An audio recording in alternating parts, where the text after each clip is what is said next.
If you love an Australian adventure by road, then you're not alone. But if the Great Ocean Road isn't so great anymore, or your average overland is just overdone, then come with me as I take you out there. The road trip less travelled. On this Tasmanian tour, I'm going to meet the cast of a record-breaking pantomime. I'm also going to sample an unexpected spirit which you can only find in just 2 places in the world. I'm also going to drive a vehicle the likes of which I've never driven before. Is it? The only one of its kind in Tasmania. Oh, and I'm also going to find out why a place the locals call the edge of the world actually isn't. Tasmania is well known and loved by those who love to explore by road, and that means there are many well-trodden paths across this magical state. But we're seeking the way less known, and it all starts in the capital, Hobart. There are numerous accolades this historic city is known for, whether it be the finish line of the Sydney to Hobart, the start line of the Targa Tasmania, the home of world-class museums, or the incredible landscape that surrounds it. You're not short of great places to stay in this beautiful and historic city, and if you're after the most luxurious of stays right on the harbour, there are a few choices. Mac 01 is an ultra-modern haven that feels almost like a night at the museum. The Henry Jones offers something akin to a high-end art gallery housed in the amazingly well-preserved former jam factory. But the most recent 5-star accommodation in Hobart is this, the Tasman Luxury Collection. It also offers opulent luxury in its many suites. But this hotel also offers something that is completely unrivaled by anything else in the city. This is the Aurora Suite. Almost 360-degree views of this amazing city. I've got the mountains in the background. I've got the harbour completely uninterrupted in front of me. What on earth? Honestly, I'm speechless. That's very unusual for me. Needless to say, Johnny didn't have quite enough in the budget for me to stay here tonight, so I'll leave this one to you. Hobart's hotels aim to impress and succeed spectacularly, but the multitude of restaurants dotted around the city offer just as much charisma and unique charm. I found my way into Landscape Restaurant, which is renowned for its range of amazing steaks, and nothing says steak restaurant quite like nearly 180 personalised steak knives enclosed in this beautiful cabinet here. Now, to get one of these, I'm told you have to be a regular customer, but they won't tell me just how regular that is. But to be presented with one of these amazing wooden-handled, handmade, personalised steak knives, I should imagine you have to be a pretty loyal customer, and nothing says exclusivity quite like that. Now, with all these wonderful hotels and restaurants, it'd be very easy to stay put in Hobart, but we're not going to do that. We're going to use Tasmania's capital instead as the launch pad for a road trip less travelled and an incredible adventure along the wild West Coast. Heading directly west out of Hobart leads in the direction of Lakes Gordon and Pedder, but not far past Strathgordon the trail comes to an end. Instead, we're heading northwest to pick up the A10, which provides an easily passable route to the coast. For this trip, you don't need a full hardcore off-roader or 4x4. A decent all-wheel drive SUV is fine with a little bit of ground clearance. One thing also you'll want is a full-size spare wheel. Along the way, there's an enchanting natural landmark that draws tourists away from the highways. Lake St Clair, a unique glacial lake surrounded by dense forests and soaring peaks. It might only measure about 2 kilometres across, but don't let Lake St Clair's surface fool you, because it's when you go under the water you'll discover some of its most amazing secrets. This lake measures 163 metres deep, which makes it the deepest lake you will find anywhere in Australia. If you submerge the Spirit of Tasmania lengthways in that water, you would only see the top 30 metres exposed, about the depth of the whole of Port Phillip Bay. Accommodation directly on the lake's waters is not in abundance, but of all the options, the lodge is easily the most seamlessly integrated into nature. It's popular with hikers who use it as either the start of the famous overland trail or sometimes as a welcome haven at the end. And the lodge even offers a ferry service from the far side of the lake to collect the weary walkers. I sat down with owner Michael, who also produces a line of boutique spirits. I suspect there may have been some new product development and tasting going on when the map above the bar restaurant was being created. Now, I don't know whether I've been led down the garden path my entire life. Yes, you have. It doesn't seem quite accurate in all areas. Accurate by whose standards? Well, I don't know. I mean, I've never been that high above the earth to see for myself, so maybe I've got it all wrong, but Tasmania seems to be just a little bit out of scale. Only from the point of view of the rest of the world, not from the point of view of the Tasmanians or the Irish. I have a basic issue with the Mercator projection. Everything we're shown is wrong. You know, the scales. There's political influences in it. So I thought, let's just go the other way. It clearly seems to be working. Like Thank you. There's people Thanks, mate. here all the time. Like it's bustling. It's got a lovely feel, but this isn't busy according to you. No. We're quiet at the moment. We have high season and low season, but then during the daytime as well, we have peaks and troughs, depending on if the ferry has just come in, because we're bringing a lot of people in from the end of the overland track on our ferry. Right, so that's a big draw card for this area, Yeah. isn't it? Is that people do that trail for it's like 7 days? You're out For some hiking. people, Yeah. or 7.5 hours for some crazies. Really? Really. I know you're a runner. The record is just in and around 7 hours, 7.5 hours. Well, I did 10% of that this morning, and it took me an hour. So, Well done, so mate. I'm nowhere near that yet. No, you're on the way. I'm really interested because you do a gin, the Overland gin. Yes. And producer Johnny, actually had that in a gin and tonic last night, and he attests that he's absolutely fantastic. So that's already got the tick of approval. You do a whiskey, which is what Tasmania is really famous for. Yes. If you ask. But most interesting to me is this. Now, I'm not even going to try and pronounce the name. You do that better with your native tongue. This is your rum. So it is. My surname in Irish is Croghan. What is not widely known is that in Ireland we do have a rum tradition, because in the 1600s, the privateers, the buccaneers, the pirates, the people who are coming back from the Americas, they would harbour and they would shelter along the west coast of Ireland. My wife, her ancestors trace back to a lady by the name of Grace O'Malley, Right. which in Irish is Grania Whale. She was an Irish pirate queen. And this is a historical fact. This is not just folklore. So there's so we've got a bit of your family heritage here. In here. Right. Oh, absolutely. I mean, you're selling it well. I can't just sit here and have a look at it. Do you want to do it? Of course. So I'm going to have to give it a go. Cheers. Cheers to you. Pleasure. Thank you so much, Michael. That is like no rum I've ever had in my life. Absolutely delicious. I'm going to be going away with a bottle of that for sure. I would never normally have my first tipple of the day at this time, but as the saying goes, it's never too early. And at Lake St Clair Lodge, clearly it is never too early. My license is from 5 a.m.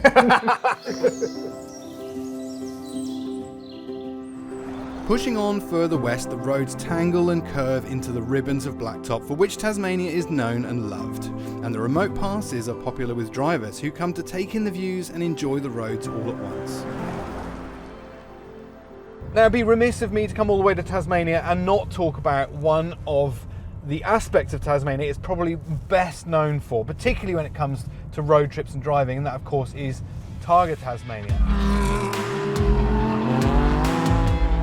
And you find me right in the middle of one of the favourite stages, Arrowsmith. And I can tell you exactly why people love this stage so much is because it is the pinnacle of Tasmanian driving roads. Flowing, fast, really well surfaced, lovely visibility. This is just glorious. Now, okay, I know what you're thinking. A Hyundai Palisade is probably not the best vehicle to be hunting down Targa Tasmania Road. You'd be surprised actually. This thing is surprisingly fun to drive. It does feel its weight at times, but it's got that nice blend of comfort and also a bit of performance as well.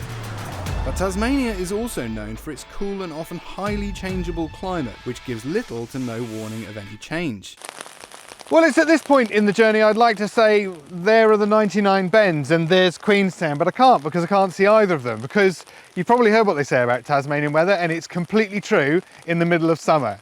It is 14 degrees and it has started raining. But I'm not going to let it dampen my spirits too much, because this is another of the most breathtaking roads you can find in Tasmania, and I'm going to get stuck into it and I'm going to try and count every one of the 99 bends before I'm soaked through to the skin. Apparently, as the name suggests, there are 99 bends of this road from the summit down to the township. Legend has it that one of the locals one day decided to count the bends on the road. When they got to the top and they realised there was only 99, they were so devastated that there was one short of 100, they threw themselves off the mountain. Now, I mean, if you look up in the dictionary the term overreacting, I would say there's just a picture of that guy and the 99 bends. Again, not sure if it's true, but it's a nice story. A bit of a sad story. Probably bollocks. Pretty much all of the regions we've driven through so far in Tasmania have been stunningly beautiful in their own but very diverse ways. Queenstown is not one of those parts because it bears the scars of its mining industry. And when they discovered gold here, that's all it took for the town to being populated, and then the industry that came with it deforested all of these amazing hills, poisoned the soils, and unfortunately, the evidence is still very, very clear.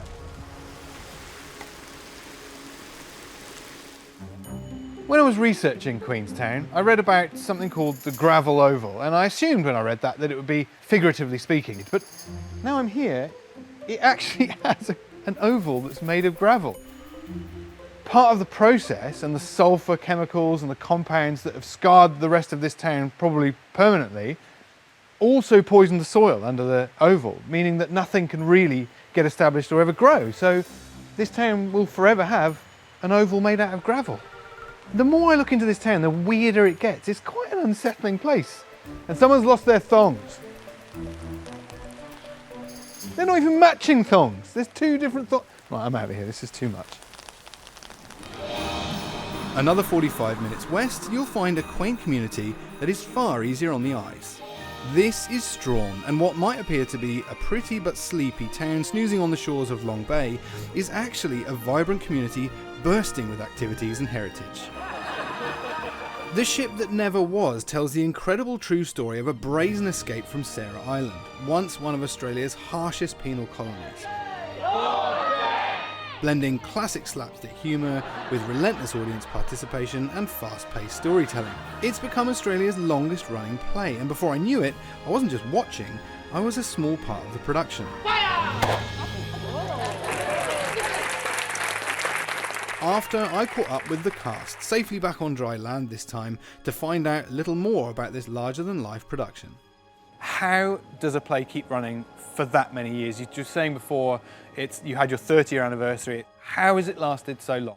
I think people just love it. Like, the local people love it, and so they, you know, when they have people to come and stay, they bring people, they tell everyone about it, they go back and tell everyone about it, and now it's kind of this, oh, it's the longest running play in Australia, and that's a cool thing too, as well as the play itself. And these guys have been in the show since they were like 12 years old or something, so.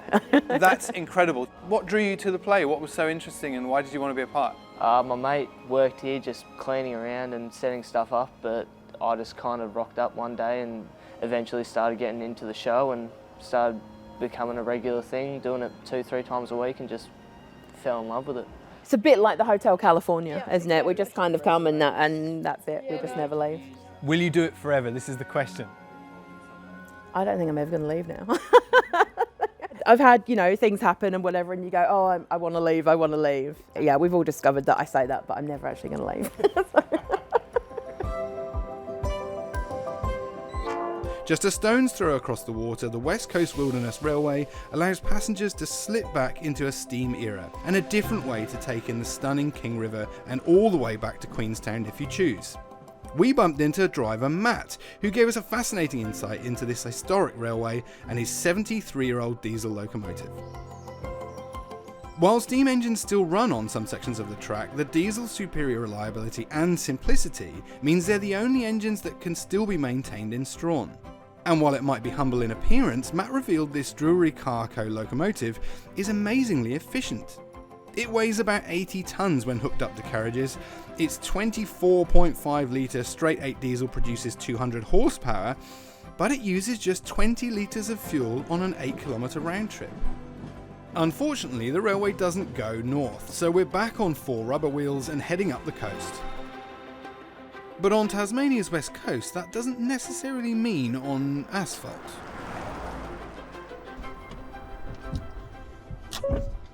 Help if you put it in gear, mate. That, I've found, in my extensive experience, is one of the easiest ways to make an automatic move, is by selecting drive.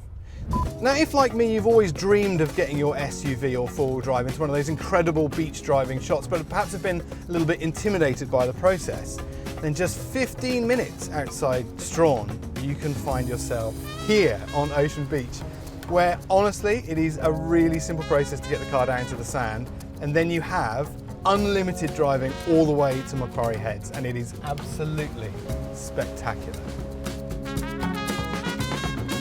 Enough frolicking. We've got another 100 kilometres to cover, heading further north to a tiny but very special community. Clearly this area has been quite badly hit by recent bushfires. A bit of regeneration going on, so it looks like the area will recover, but it's like you've turned into sort of like a Martian landscape. Like the trees have all been pretty hard hit. Doesn't look like they're going to recover here. And even the soil has been totally raised. It's incredible how quickly the landscape's changed.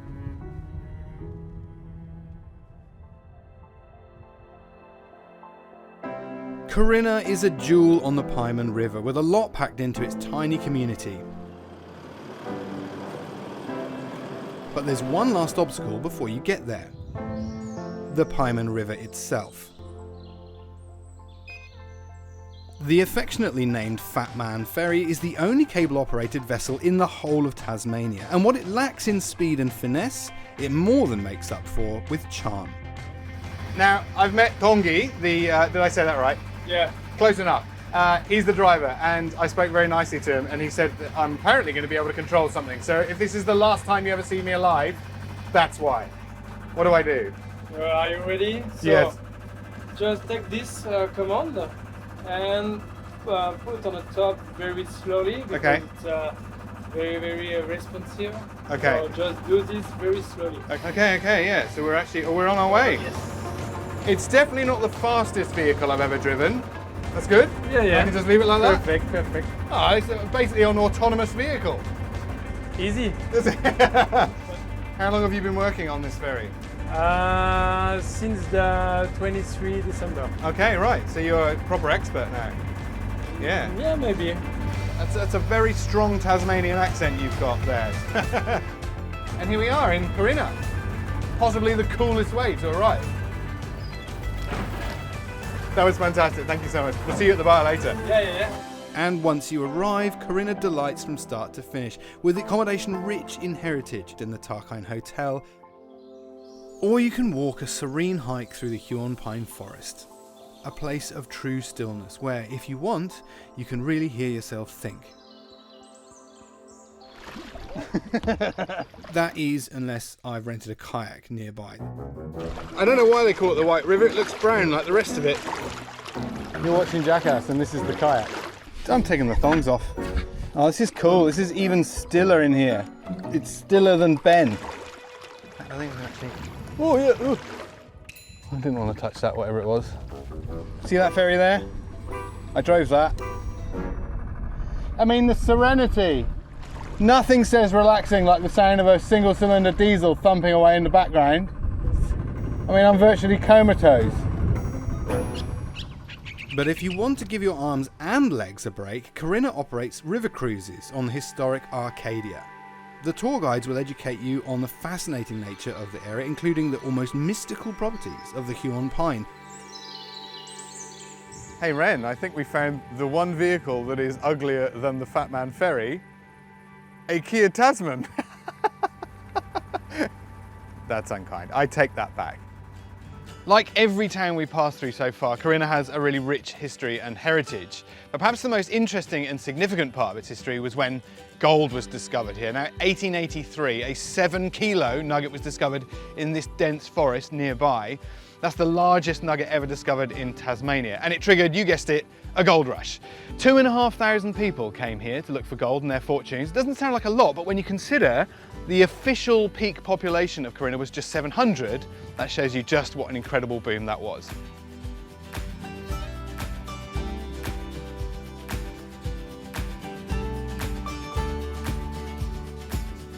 Our journey north doesn't require a ferry this time, and the northern tip of Tasmania looms as we press on.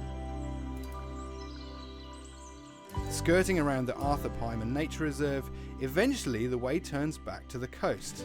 And before we touch the most northerly tip of this amazing island, we need to visit its other point.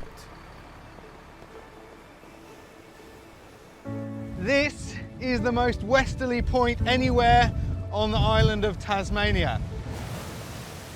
In that direction, there is the longest uninterrupted span of ocean anywhere in the world. You wouldn't hit another landmass for approximately 15,000 kilometers when you met the east coast of Argentina. To give you some context, if you drove at a constant 100 kilometers an hour in a car, it would take you more than 6 days to get there.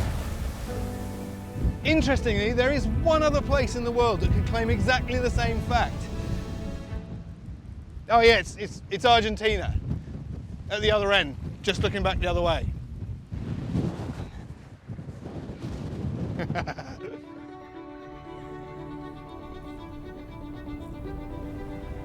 The end of our time in Tasmania draws near, and we beeline to the final town on this unforgettable trip.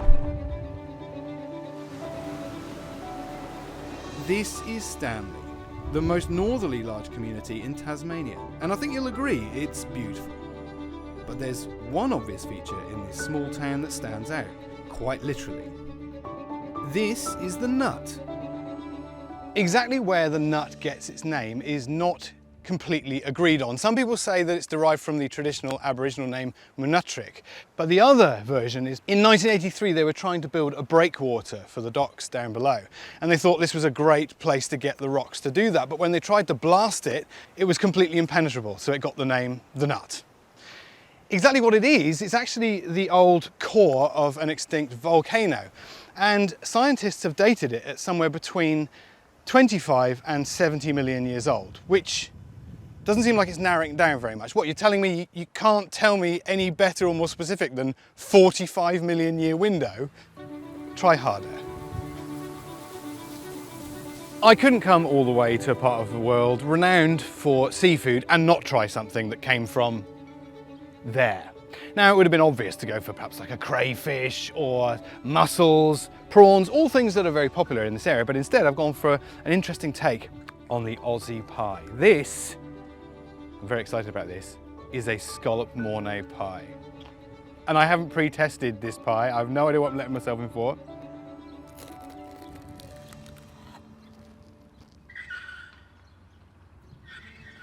I don't know if it's because I haven't eaten all day and it's 2:30, or that is indeed the greatest pie I've ever eaten. God, I love this part of the world. It's absolutely divine. Over the last week, I've learnt a lot about this spectacular island. First of all, everything they say about Tasmania is true. The food and drink is world class, the people are fascinating, the scenery is utterly jaw-dropping, and the weather really will do everything in a day, regardless of the season. If you want to feel like you've got away from the beaten trail, then the west coast of Tasmania will give you a genuine sense of isolation, but without having to compromise on too much. Over the last week, we've stayed in some incredible accommodation, we've had incredible experiences, but we haven't needed a hardcore 4x4 to access any of it. The west coast of Tasmania will leave you wanting for very little, but the best bit? Well, that's just how effortless it is to get out there.